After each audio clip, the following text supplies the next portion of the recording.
All right, next up. This might be the most pathetic political story that we're going to run with here. So we know the Biden campaign is desperate, but we didn't know how desperate they were here. This is New York Post. OnlyFans creator Farha Khalidi claims she was paid to spread political propaganda for the Biden administration. I was doing full-on propaganda, the personality said during a recent podcast interview with commentator Richard Hanania. She says, the funny thing is they're like, do not disclose this is an ad, because they were like, technically it's not a product, so you don't have to disclose this is an ad. Oh, so that's great. So they're disguising propaganda. I mean, this administration's just sick. This is really, I mean, this is KGB level media manipulation, what they're doing here. If they're doing this to OnlyFans whores, you know they're doing this to CNN.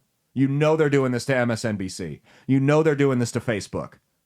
She says, because I think they just wanted like some edgy girl of color to just tell people, like when they nominated Ketanji Brown Jackson, they're like, can you say as a person of color, you know, that you feel reflected? Oh my God. They told her, can you say, as a person of color, I feel reflected by this Supreme Court nomination? Listen, I'm not a fan of Ketanji Brown Jackson's politics. I think she's a horrible judge and she's completely incompetent. Regardless, that woman worked hard to get through law school, become a lawyer, then become a judge, then eventually get on the Supreme Court.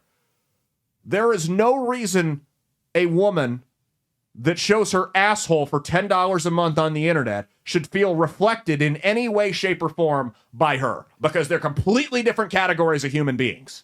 Completely different categories of human beings. This is not a race thing. This is why race is so stupid, because you have people that are literal Supreme Court justices being compared to whores on the internet, online prostitutes. That should be so offensive. If I were a black person and I found that out, that they were trying to make the bridge from an OnlyFans model to the first ever black woman or black female Supreme Court justice, I would be so offended by that.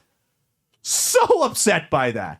That is absurd. Hey, thanks for watching. If you liked what you saw, be sure to click the link in the description to get the full episode on Rumble. If you prefer to listen along, you could actually get us on Spotify, Spreaker, and iHeartRadio. You can also go to www.outlawstreamers.com to learn more about not just my show, but tons of other great shows and all the exciting projects they have coming up. Follow my socials at Caleb Isn't Funny on Twitter and Instagram, at Caleb Salvatore Comedy on the Chinese Spy app that is TikTok, and be sure to like and subscribe to this YouTube channel. Thanks, and we'll see you every Saturday for brand new episodes of That's Based. Peace.